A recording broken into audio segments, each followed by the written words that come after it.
हरियाणा की हर अपडेट के लिए बेल आइकन दबाएं और सब्सक्राइब करें STV हरियाणा न्यूज। नमस्कार, स्वागत है आपका हरियाणा न्यूज में। मैं हूं नंदिनी मिश्रा आपके साथ। अब सीधा रुख करेंगे सुपरफास्ट खबरों का। कांग्रेस अध्यक्ष सोनिया गांधी ने संगठन को लेकर बड़ा बदलाव किया है। सोनिया गांधी ने कांग्रेस वर्किंग कमेटी का पुनर्गठन किया। साथ ही कांग्रेस अध्यक्ष के सहयोग के लिए 6 नेताओं की एक विशेष टीम भी बनाई गई है। इस बदलाव में भूपेंद्र सिंह हुड्डा को दरकिनार कर दिया गया है, जबकि सुरजेवाला का पद बढ़ा दिया गया है।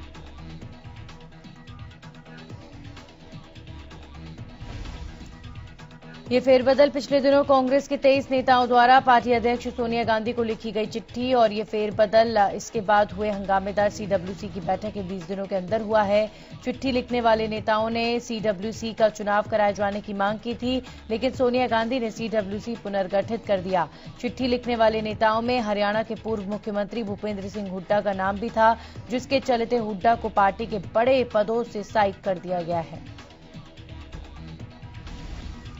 फेरबदल में सबसे बड़ा प्रमोशन रणदीप सुरजेवाला को मिला है। रणदीप तारिक अनवर और जितेंद्र सिंह महासचिव बनाए गए हैं और उन्हें CWC में जगह मिली है। रणदीप सुरजेवाला का नाम सोनिया गांधी की मदद करने के लिए बनाई गई कमेटी में भी है।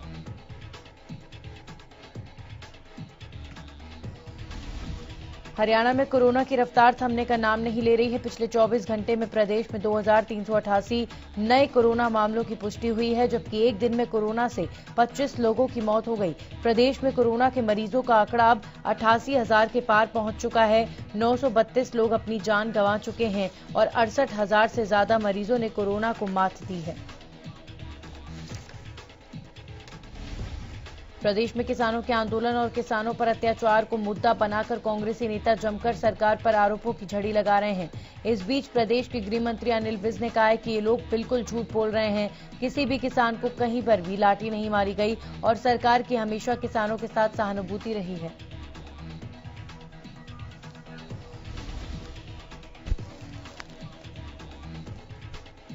वहीं पूर्व मुख्यमंत्री भूपेंद्र सिंह हुड्डा ने भी किसानों पर अत्याचार बर्दाश्त नहीं करने की बात कही है, जिस पर पलटवार करते हुए गृह मंत्री ने पूर्व CM को भी आड़े हाथों लिया और कहा कि हुड्डा भी गलत बोल रहे हैं। विज ने कहा कि किसानों को सड़क बंद न करने की अपील की गई थी। किसानों की मुख्यमंत्री के प्रिंसिपल सेक्रेटरी के साथ वार्ता भी हो चुकी थी, इसलिए किसी प्रकार के आंदोलन की आवश्यकता नहीं थी। कांग्रेस प्रदेश अध्यक्ष कुमारी शैलजा कुरुक्षेत्र पहुंची। उन्होंने पीपली अनाज मंडी में किसानों और आड़तियों से मुलाकात की। मीडिया से बातचीत के दौरान उन्होंने कहा कि किसानों के साथ जो कल घटित हुआ, ऐसा इतिहास में कभी नहीं हुआ।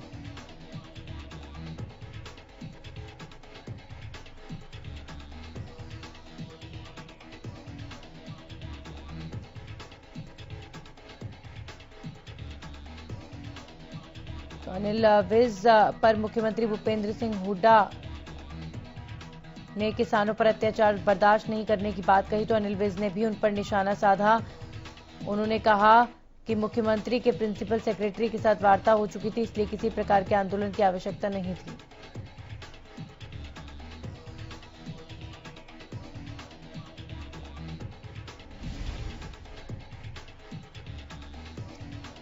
कांग्रेस प्रदेश अध्यक्ष कुमारी शैलजा कुरुक्षेत्र पहुंची। उन्होंने पीपली अनाज मंडी में किसानों और आड़तियों से मुलाकात की। मीडिया से बातचीत के दौरान उन्होंने कहा कि किसानों के साथ जो कल घटित हुआ, ऐसा इतिहास में कभी नहीं हुआ।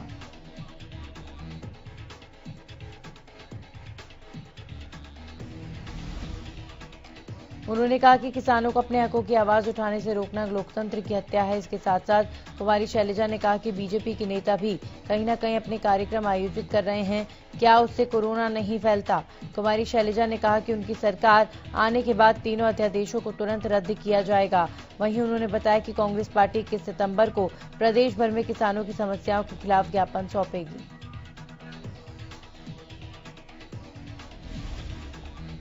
पीपली किसान लाठीचार्ज को बीजेपी प्रदेश अध्यक्ष ओपी धनखड़ ने गलत बताया। ओपी धनखड़ ने कहा कि किसानों पर लाठीचार्ज उचित नहीं था। उन्होंने ये भी कहा कि इतनी बड़ी संख्या में किसानों का धरना स्थल पर पहुंचना भी गलत था। वहीं उन्होंने बताया कि बीजेपी ने मामले को सुलझाने के लिए संवाद कमेटी का गठन किया है, जिसमें बीजेपी के 3 सांसद शामिल होंगे। इनमें सांसद धर्मवीर सिंह, सांसद नायब सैनी और सांसद ब्रिजेंद्र सिंह शामिल होंगे।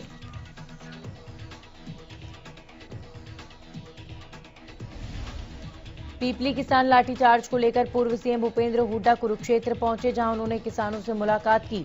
वहीं हुड्डा ने सरकार को चेतावनी देते हुए कहा कि अगर किसानों पर दर्ज किए गए मुकदमे वापस नहीं लिए गए तो वो बड़ा आंदोलन करेंगे।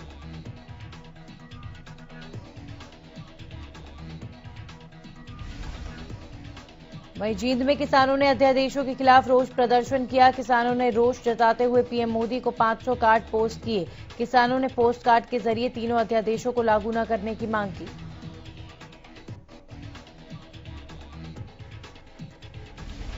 किसानों का कहना है कि अगर संसद में अध्यादेश पास हुए तो वो हरियाणा, पंजाब और उत्तर प्रदेश में विरोध प्रदर्शन करेंगे।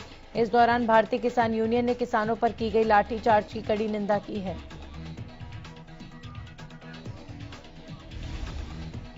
किसान यूनियन की महारैली में रादौर से पीपली जा रहे किसानों द्वारा कल लगाए गए जाम और बैरिकेडिंग तोड़ने के मामले को लेकर पुलिस ने कड़ा एक्शन लिया। पुलिस ने भारतीय किसान यूनियन के जिला प्रधान समेत करीब 250 अन्य लोगों पर विभिन्न धाराओं के तहत मामला दर्ज किया। डीएसपी रणधीर ने बताया कि किसानों ने हमारा बैरिकेड तोड़ा और किसानों ने न केवल नियमों का उल्लंघन किया बल्कि पुलिस कर्मियों के साथ भी धक्का मुक्की की, जिसके चलते इन किसानों के खिलाफ विभिन्न धाराओं के तहत केस दर्ज किया गया है।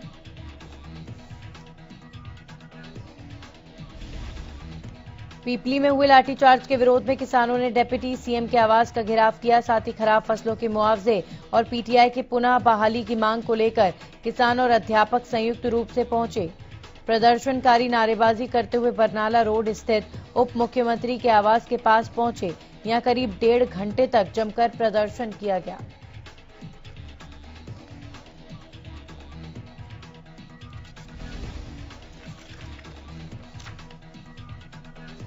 राज्य बाल कल्याण परिषद के महासचिव कृष्ण ढुल ने शुक्रवार को अधिकारियों के साथ बैठक की। बता दें कि डिजिटल बाल कल्याण महोत्सव की तैयारियों को लेकर बैठक में समीक्षा की गई। दरअसल कोरोना के दौरान 70,000 बच्चों को वीडियो परिषद के ऑनलाइन रंगमंच कार्यक्रम मिले थे।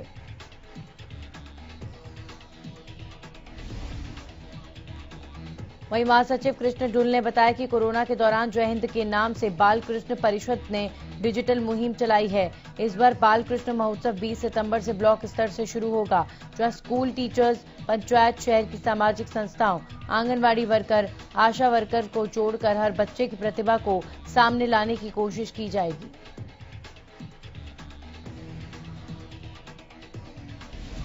इस मौके पर उन्होंने कहा कि कोरोना के चलते हर तरफ की गतिविधियों पर रोक रही है, लेकिन इसके बावजूद भी समाज सेवा के कार्यों में हरियाणा राज्य बाल कल्याण परिषद के काम जारी रहे। इतना ही नहीं, राज्य बाल कल्याण परिषद ने पीएम कोष में 77 लाख जबकि सीएम राहत कोष में 5 लाख रुपए दिए हैं। नगर निगम की तरफ से ऐसे 150 मकानों को चयनित किया गया है जो बिना नक्शे के बनाए गए हैं। इतना ही नहीं, जो मकान नक्शे से पास कराए बिना बनाए गए उसका सीवर और पानी कनेक्शन भी काट दिया जाएगा। दरअसल पिछले कुछ समय में देखा गया है कि गुरुग्राम में बड़ी संख्या में ऐसे मकानों का निर्माण किया गया है जो बिना नक्शा पास कराए ही बना दिए गए, जिस पर नगर निगम ने संज्ञान लेते हुए फैसला लिया है कि सीवर और पानी के कनेक्शन तो काटे ही जाएंगे। इसके अलावा जरूरत पड़ी तो ऐसे निर्माणों को गिराया भी जा सकता है। उधर नगर निगम के अधिकारियों ने यह भी साफ कर दिया है कि आने वाले दिनों में इस मामले में कार्रवाई शुरू की जाएगी।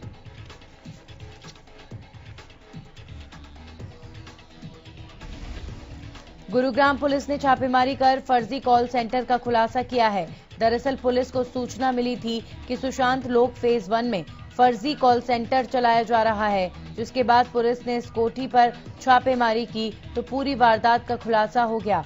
पूरे मामले को लेकर एसीपी क्राइम का कहना है कि 4 लोगों को गिरफ्तार कर लिया है।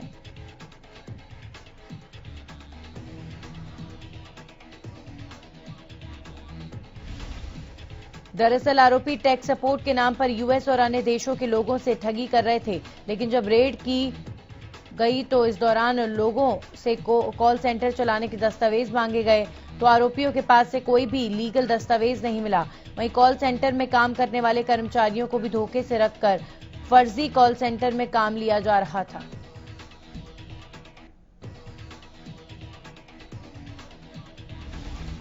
फरीदाबाद के वार्ड नंबर 5 के लोगों का अनोखा प्रदर्शन देखने को मिला। लोगों ने नगर निगम कार्यालय के बाहर कव्वाली गाकर प्रदर्शन किया। दरअसल वार्ड 5 के लोग पिछले कई दिनों से सीवरेज के ओवरफ्लो के कारण परेशान हैं, जिसके चलते उन्होंने अपनी कव्वाली के जरिए नगर निगम अधिकारियों को जगाने की कोशिश की।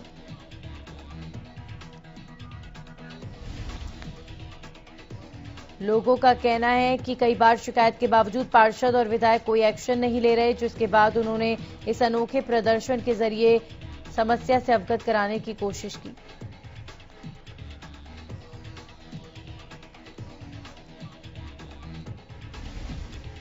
फरीदाबाद के sector 24 Indo British garment company के सामने हजारों की संख्या में मजदूरों ने प्रदर्शन किया। मजदूरों ने कंपनी पर आरोप लगाते हुए कहा कि कंपनी उनसे 10 घंटे ड्यूटी करा रही है और उन्हें 8 घंटे की पेमेंट कर रही है, जिसके चलते वो लोग काम के बराबर मेहनताना दिए जाने की मांग कर रहे हैं।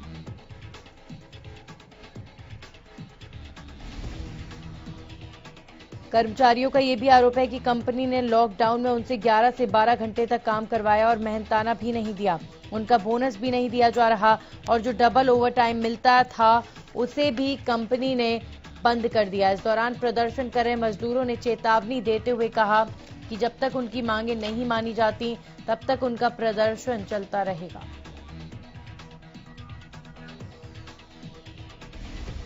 पानीपत जिले से शर्मनाक वाकया सामने आया है, जहां एक कलयुगी बहू अपने ही ससुर के साथ फरार हो गई। सीसीटीवी फुटेज में बहू, उसकी बच्ची और ससुर जाते नजर आ रहे हैं।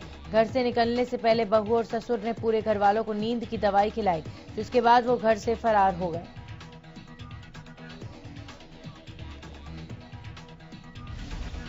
बहू की सास ने बताया कि जब वो सुबह उठे तो पूरे परिवार का सिर भारी था। वहीं मौके पर बहू और ससुर गायब मिले। उन्होंने बताया कि हमने रिश्तेदारों से फोन करके पता किया, लेकिन कहीं से कोई जानकारी नहीं मिली। महिला ने बताया उन्होंने पुलिस स्टेशन में मामला दर्ज करवा दिया है।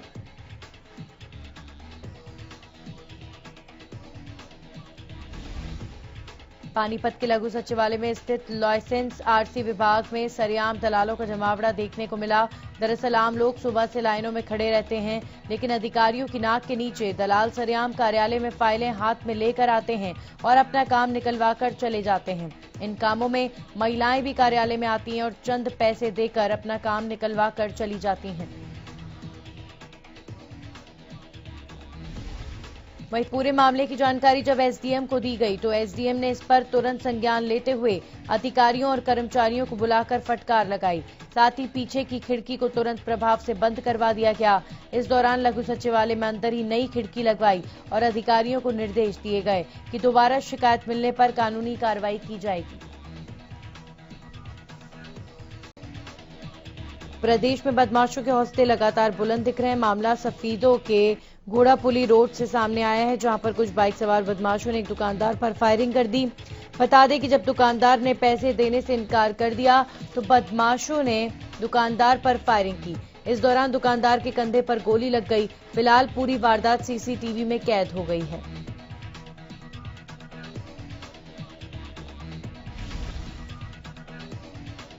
पलवल के गांव बघोला के जंगलों में एक 8 साल की बच्ची का शव मिलने से इलाके में हड़कंप मच गया।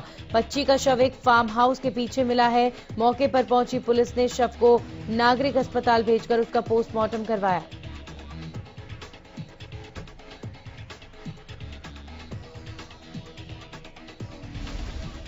बघोला पुलिस चौकी इंचार्ज इमरोज का कहना है कि पुलिस को कंट्रोल रूम से सूचना मिली थी कि गांव बघोला के जंगलों में एक फार्म हाउस के पीछे झाड़ियों में एक बच्ची का शव पड़ा हुआ है। सूचना मिलते ही पुलिस मौके पर पहुंची और शव की तलाशी ली।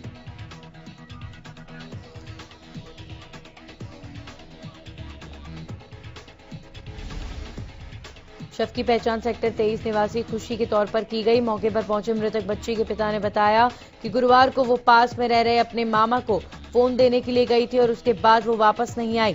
फिलहाल पुलिस मामले की जांच कर रही है।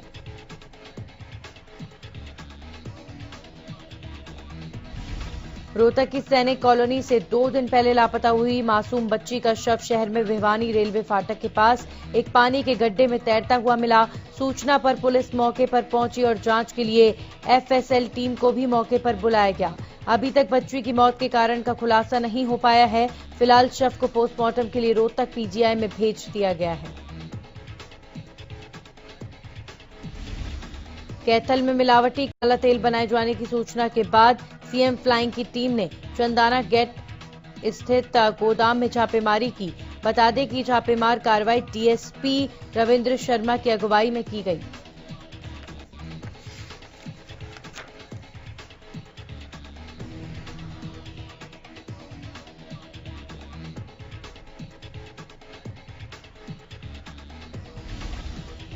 दरअसल गोदाम में मिलावटी काला तेल बनाया जाता था, जिसके लगभग 300 ड्रम मौके से मिले हैं, जिनमें से 30 ड्रम खाली हैं। बाकी 270 ड्रम काले तेल से भरे हुए मिले हैं, जो मिलावटी बताए जा रहे हैं। फिलहाल सूचना मिलने के बाद पुलिस, फूड और सप्लाई डिपार्टमेंट के अधिकारी मौके पर पहुंच चुके हैं और जांच कर रहे हैं।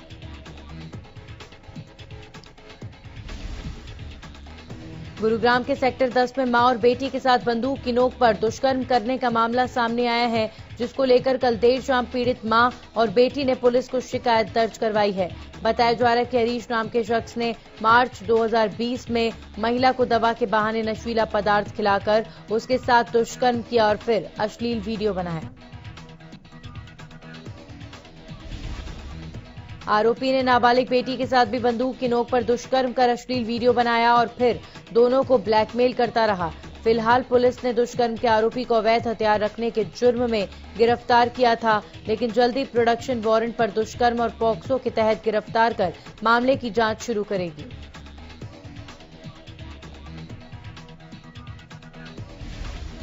भवानीखेड़ा के गांव लोहारी जाटू के सुई लिंक ड्रेन पर 28 अगस्त 2020 को मिले युवक के शव मामले में पुलिस ने कार्रवाई करते हुए हत्यारे को गिरफ्तार कर लिया। हत्या को अंजाम मृतक की पत्नी और उसके प्रेमी ने दिया था।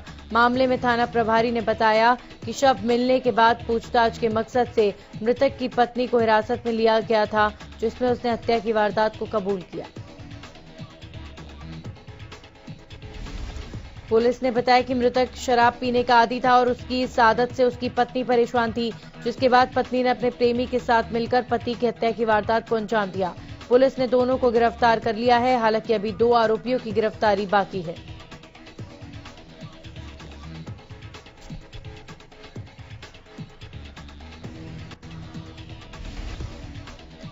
नूह के गांव शिकरावा में रहने वाले लोग लंबे समय से पीने के पानी की समस्या से जूझ रहे हैं, तो वहीं इस मामले में ग्रामीणों ने प्रशासन पर आरोप लगाया है। ग्रामीणों का कहना है कि जब गांव के युवाओं ने इस बारे में सीएम विंडो में शिकायत लगाई, तो विभाग के कर्मचारियों की लापरवाही से मोहम्मदपुर गांव की शिकायत को शिकरावा गांव के सीएम विंडो में अपलोड कर उसे डिस्पोज कर दिया गया, जिससे गांव के लोगों में विभाग के खिलाफ खासी नाराजगी है। गांव के युवाओं ने बूस्टिंग स्टेशन पहुंचकर इस मामले में विरोध जताया। इस सब को भ्रष्टाचारी से जोड़कर भी देखा जा रहा है। शिकरावा जनहित कमेटी को शक है कि बूस्टिंग स्टेशन को गांव के ट्रांसफार्मर से चालू दिखाकर उस समय के कर्मचारियों ने ट्रांसफार्मर का गबन कर लिया होगा। अब इस पूरे मामले में गहराई से जांच की मांग की जा रही है। गोहाना के गांव ककाना में बिजली चोरी पकड़ने गई बिजली निगम की टीम पर ग्रामीणों ने हमला कर दिया। बिजली कर्मचारियों का आरोप है कि ग्रामीणों ने डंडों से हमला कर कई कर्मचारियों को घायल कर दिया। घायल कर्मचारियों को गांव खानपुर कला के बीपीएस राजकीय महिला मेडिकल कॉलेज के अस्पताल ले जाया गया। वहां से प्राथमिक उपचार के बाद पीजीआई रोहतक रेफर कर दिया गया। कर्मचारियों ने कार्यकारी अभियंता को शिकायत देकर कार्रवाई की मांग की है।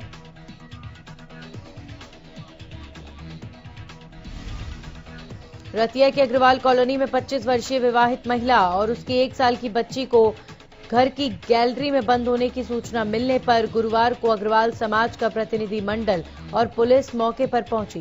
गेट खोलकर महिला को बाहर निकाला और उसके खानपान की व्यवस्था की।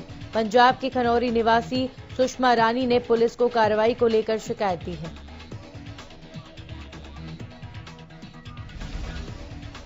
पीड़िता ने बताया कि ससुराल के लोग पिछले 2 साल से दहेज में 10 लाख रुपए की नकदी और फॉर्च्यूनर गाड़ी की डिमांड कर रहे हैं।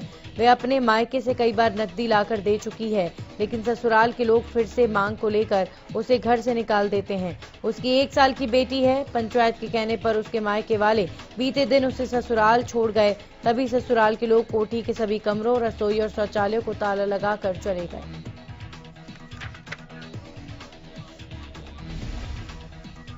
पलवल में ड्यूटी के दौरान हुई होमगार्ड जवान की मौत के बाद परिजनों ने शव को लेने से इनकार करते हुए हंगामा किया। परिजनों ने मांग रखी कि पहले होमगार्ड की मौत की जांच करवाएं और परिवार में से किसी एक को नौकरी दें।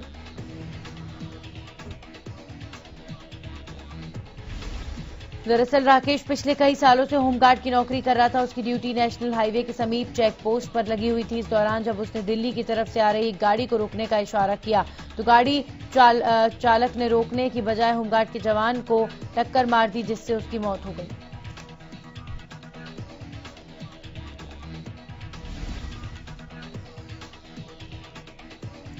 गुस्साए परिजनों ने शर्त रखी कि जब तक विभाग की तरफ से कोई आश्वासन नहीं दिया जाता तब तक वो शव को नहीं लेंगे। मामले को गंभीरता से लेते हुए होमगार्ड के अधिकारियों ने परिजनों को पूरे मामले में सहयोग का आश्वासन दिया, जिसके बाद परिजनों ने शव का अंतिम संस्कार किया।